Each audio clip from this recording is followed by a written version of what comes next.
ಸರ್ಕಾರಿ ಹಿರಿಯ ಪ್ರಾಥಮಿಕ ಶಾಲೆಯಲ್ಲಿ ಡಾಕ್ಟರ್ ಬಿಆರ್ ಅಂಬೇಡ್ಕರ್ ಅವರ ಪ್ರತಿಮೆ ಸ್ಥಾಪಿಸಲು ಆಗ್ರಹಿಸಿ ಪ್ರತಿಭಟನೆ. ಚಿಕ್ಕಬಳ್ಳಾಪುರ ಜಿಲ್ಲೆಯ ಚಿಂತಾಮಣಿ ನಗರದ ಹೃದಯ ಭಾಗವಾದ ಅಂಬೇಡ್ಕರ್ ಭವನ ಮತ್ತು ಗ್ರಂಥಾಲಯದ ಮುಂಭಾಗದಲ್ಲಿರುವ ಸರ್ಕಾರಿ ಹಿರಿಯ ಪ್ರಾಥಮಿಕ ಶಾಲೆಯ ಕಟ್ಟಡವು ತುಂಬಾ ಹಳೆಯದಾಗಿದ್ದು ಶಿಥಿಲಾವಸ್ಥೆಯಲ್ಲಿರುತ್ತದೆ. ಈ ಶಾಲೆಯನ್ನು ಸರ್ವತೋಮುಖವಾಗಿ ಅಭಿವೃದ್ಧಿ ಮಾಡಲು ಸಮಾಜ ಸೇವಾ ಸಂಘಗಳು ದತ್ತು ಸ್ವೀಕಾರಕ್ಕೆ ಮುಂದೆ ಬರುತ್ತವೆ. ಈ ಸಂಬಂಧವಾಗಿ ದಿನಾಂಕ 7/8/2022 ಅಂದಿನ ಕ್ಷೇತ್ರ ಶಿಕ್ಷಣಾಧಿಕಾರಿಗಳು ಮೊದಲನೇ ಪಾರ್ಟಿಯಾಗಿ ಮತ್ತು Anita charitable foundation, Leo club of ಮಾರ್ಗ ಎರಡನೇ ಪಾರ್ಟಿಯಾಗಿ ಸರ್ಕಾರಿ ಹಿರಿಯ ಪ್ರಾಥಮಿಕ ಶಾಲೆಯನ್ನು ದತ್ತು ಪಡೆಯುವ ಒಪ್ಪಂದವಾಗಿರುತ್ತದೆ ಹಾಗೂ ದತ್ತು ಸ್ವೀಕಾರ ಮಾಡಿದ ಶಾಲೆಯನ್ನು ಅಭಿವೃದ್ಧಿ ಮಾಡುವ ಯೋಜನೆ ಮತ್ತು ವಿವರಗಳ ಅನ್ವಯ ಯಥಾವತ್ತಾಗಿ ನಿರ್ವಹಿಸಲು ಸಹಕರಿಸುವಂತೆ ಒಪ್ಪಂದವೂ ಆಗಿರುತ್ತದೆ. ಈ ಯೋಜನೆಯಲ್ಲಿ ಶಾಲಾ ಕಟ್ಟಡ ಅಭಿವೃದ್ಧಿಯ ಜೊತೆಗೆ ಡಾಕ್ಟರ್ ಬಿಆರ್ ಅಂಬೇಡ್ಕರ್ ಅವರ ಪ್ರತಿಮೆ ನಿರ್ಮಾಣ ಮಾಡುವುದಾಗಿಯೂ ನಕಾಶೆಯಲ್ಲಿ ಸ್ಪಷ್ಟವಾಗಿ ಸೂಚಿಸಿರುತ್ತಾರೆ. ಈ ನಕಾಶೆಯನ್ನು ಕೂಡ ಅಂದಿನ ಕ್ಷೇತ್ರ ಶಿಕ್ಷಣಾಧಿಕಾರಿಗಳು ಅಂಗೀಕರಿಸಿರುತ್ತಾರೆ. ಶಾಲಾ ಕಟ್ಟಡ ಅಭಿವೃದ್ಧಿ ಕಾಮಗಾರಿಗಾಗಿ 1.20 ಕೋಟಿ ರೂಪಾಯಿಗಳನ್ನು ದತ್ತು ಪಡೆದ ಸಂಸ್ಥೆಗಳು ಶಾಲಾ ಅಭಿವೃದ್ಧಿಗೆ ಖರ್ಚು ಮಾಡಿ ಕಾಮಗಾರಿಯು ಪೂರ್ತಿ ಮುಗಿದು ಅಂಬೇಡ್ಕರ್ ಅವರ ಪ್ರತಿಮೆ ನಿರ್ಮಾಣ ಮಾತ್ರ ಬಾಕಿ ಉಳಿದಿದ್ದು ಇಲಾಖೆಗೆ ಹಸ್ತಾಂತರಿಸುವ ಹಂತದಲ್ಲಿರುತ್ತದೆ. ಆದರೆ ಡಾಕ್ಟರ್ ಬಿಆರ್ ಅಂಬೇಡ್ಕರ್ ಪ್ರತಿಮೆ ಸ್ಥಾಪನೆ ಮಾಡದೆ ಉದ್ಘಾಟನೆ ಮಾಡುವ ಪ್ರಯತ್ನ ನಡೆಯುತ್ತಿದೆ. ಪ್ರತಿಮೆ ಉದ್ಘಾಟನೆ ಮಾಡದೆ ಯಾವುದೇ ಕಾರಣಕ್ಕೂ ಉದ್ಘಾಟನೆ ಮಾಡಬಾರದು ಎಂದು ಆಗ್ರಹಿಸಿ ವಿವಿಧ ಹಕ್ಕೊತ್ತಾಯಕ್ಕೆ ಒತ್ತಾಯಿಸಿ ದಲಿತ, ಹಿಂದುಳಿದ, ಅಲ್ಪಸಂಖ್ಯಾತರ ಹಾಗೂ ಪ್ರಗತಿಪರ ಸಂಘಟನೆಗಳ ಒಕ್ಕೂಟದಿಂದ ಬೃಹತ್ ಪ್ರತಿಭಟನೆ ನಡೆಸಲಾಯಿತು.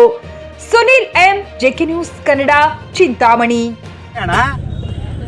ಆಗಿನ ಸಮಯದಲ್ಲಿ ಇವರು ದುಡ್ಡು ಕೊಟ್ಟು ತಗೊಂಡಿದ್ರಲ್ಲ, ನಿಮ್ಮ ಸುಪರ್ತಿಯಲ್ಲಿ ಇದೆಯಾ? ಅದು ಸರ್ಕಾರದ ಆಸ್ತಿಯನ್ನ ಉಳಿಸುವಂತ ಜವಾಬ್ದಾರಿ ಎಲ್ಲ ಅಧಿಕಾರಿಗಳಿಗಿರ್ತದೆ. ಅದರ ಜೊತೆಯಲ್ಲಿ ನಾವೇನಿದೀವಿ ಸಾರ್ವಜನಿಕರು ಅದನ್ನ ಉಳಿಸುವಂತ ಕೆಲಸವನ್ನ ನಾವು ಮಾಡಬೇಕು. ಹಾಗಾಗಿ ಇದು ಕಾಣದ ಕೈಗಳು ಇದರಿಂದ ಕೆಲಸ ಮಾಡ್ತಾ ಇದೆ.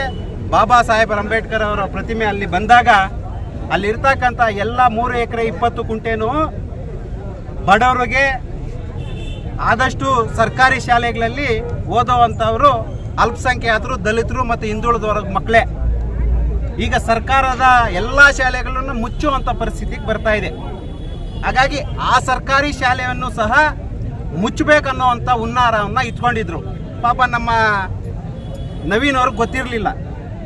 ಅದನ್ನು ದತ್ತಕ್ಕೆ ತಗೊಂಡು 1.5 ಕೋಟಿ ರೂಪಾಯಿ ವೆಚ್ಚದಲ್ಲಿ ಅದನ್ನು ಅಭಿವೃದ್ಧಿ ಮಾಡ್ತಾ ಇದ್ರೆ ಕಾಮಾಲೆ ಕಣ್ಣಿಗೆ ಎಲ್ಲ ಹಿಂದುಳಿದ, ಅಲ್ಪಸಂಖ್ಯಾತರ ಮತ್ತು ದಲಿತರ ಪ್ರಗತಿಪರ ಸಂಘಟನೆಗಳ ಒಕ್ಕೂಟದಿಂದ ಲಿಯೋ ಕ್ಲಬ್ ಆಫ್ ಮಾರ್ಗ ಮತ್ತು ಅನಿತಾ ಚಾರಿಟೇಬಲ್ ಟ್ರಸ್ಟ್ ಸಂಯುಕ್ತಾಶ್ರಯದಲ್ಲಿ ಏನು ಈ ಬೃಹತ್ ಪ್ರತಿಭಟನೆ ನಾವು ಈ ಚಿಂತಾಮಣಿಯಲ್ಲಿ ಸರ್ಕಾರಿ ಬಾಲಕರ ಹಿರಿಯ ಪ್ರಾಥಮಿಕ ಶಾಲೆ ದತ್ತಕ್ಕೆ ತಗೊಂಡಿರ್ತೀವಿ. ಅದರಲ್ಲಿ ನಮಗೆ ಈಗಾಗಲೇ ಪರ್ಮಿಷನ್ ಕೊಟ್ಟಿರ್ತಾರೆ. ಹಳೆ ಬಿ ಅವರು ನಾವು MOU ಮಾಡ್ಕೊಂಡಾಗ ಈಗ ಹೊಸ ಬಿ ಅವರು ಬಂದು ಅದಕ್ಕೆ ಪರ್ಮಿಷನ್ನೇ ಅಲ್ಲ ಅಂತ ಕ್ಯಾನ್ಸಲ್ ಮಾಡ್ತಾರೆ. ಬಾಬಾ ಸಾಹೇಬ್ ಅಂಬೇಡ್ಕರ್ ಪ್ರತಿಮೆ ಇಡೋದಕ್ಕೆ ನಮಗೆ ಅಡ್ಡಿಪಡಿಸ್ತಾ ಇದ್ದಾರೆ. ಆ ನಿಟ್ಟಿನಲ್ಲಿ ಇವತ್ತು ನಾವೆಲ್ಲರೂ ಸೇರಿ ಬೃಹತ್ ಪ್ರತಿಭಟನೆ ಮಾಡ್ತಾ ಇದ್ದೀವಿ. ಇಡೀ ನಮ್ಮ ಕರ್ನಾಟಕ ರಾಜ್ಯದಲ್ಲಿ ಚಳುವಳಿಗಳ ತವರೂರು.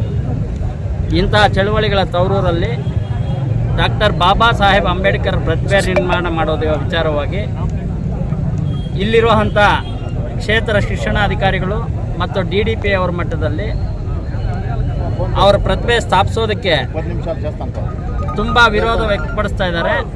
ಈಗಾಗಲೇ ನಮಗೆ 2022ರಲ್ಲಿ ಆಗಿನ ಕಾಲಕ್ಕೆ ಇದ್ದಂಥ BO ಅವರು ಅನುಮತಿಯನ್ನು ನೀಡಿದ್ದಾರೆ.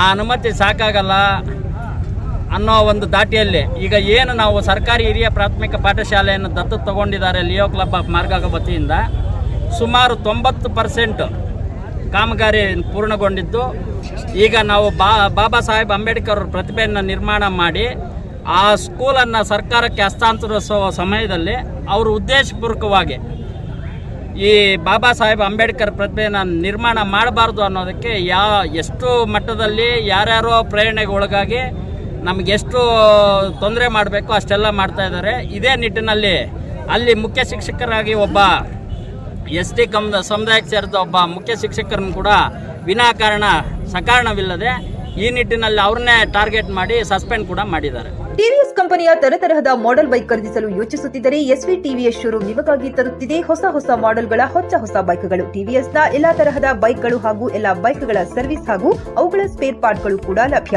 ಹಾಗಿದ್ರೆ ಹಿಂದೆ ಭೇಟಿ ನೀಡಿ ಎಸ್ವಿ ಟಿವಿಎಸ್ ಶೋರೂಮ್ ಮಾಲೀಕರು Lokesh RJ, Bharat petrol bunk ಎದುರುಗಡೆ, ನಾಗಲಕ್ಷ್ಮಿ ದಾಬಾ ಹತ್ತಿರ, ಗುಲ್ಬರ್ಗ ರೋಡ್, ಹುಮ್ನಾಬಾದ್. ನಿಮ್ಮ ಬೈಕ್ ಅನ್ನು ಕಾಯ್ದಿರಿಸಿಕೊಳ್ಳಲು ಹಿಂದೆ ಸಂಪರ್ಕಿಸಿ 8494951009 ಅಥವಾ 08483. ಮಕ್ಕಳ ಹೈಟೆಕ್ ಆಸ್ಪತ್ರೆ ಈಗ ಹುಮ್ನಾಬಾದ್ನಲ್ಲಿ. ಬೀದರ್ ಜಿಲ್ಲೆಯ ಜನರಿಗೆ ಈಗ ತನ್ನ ಮಕ್ಕಳ ಆರೋಗ್ಯದ ಬಗ್ಗೆ ಚಿಂತೆ ಬೇಡ. ನಿಮ್ಮ ಜಿಲ್ಲೆಯ ಹುಮ್ನಾಬಾದ್ನ ಗಗನ್ ಆಸ್ಪತ್ರೆಯಲ್ಲಿಯೇ ಎಲ್ಲ ತರಹದ ಚಿಕಿತ್ಸೆ ಲಭ್ಯ. ನಿಮ್ಮ ಮಕ್ಕಳ ಆರೋಗ್ಯ ಈಗ ನಮ್ಮ ಜವಾಬ್ದಾರಿ.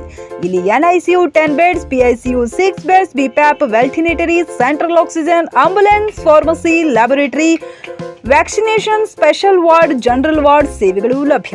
ಹಾಗಾದ್ರೆ ಹಿಂದೆ ಭೇಟಿ ನೀಡಿ ಗಗನ್ ಆಸ್ಪತ್ರೆ, ಪೊಲೀಸ್ ಠಾಣೆ ಹಿಂದುಗಡೆ, ಹುಮ್ನಾಬಾದ್. ಹೆಚ್ಚಿನ ಮಾಹಿತಿಗಾಗಿ ಸಂಪರ್ಕಿಸಿ 9620618472 ಅಥವಾ 8884666532.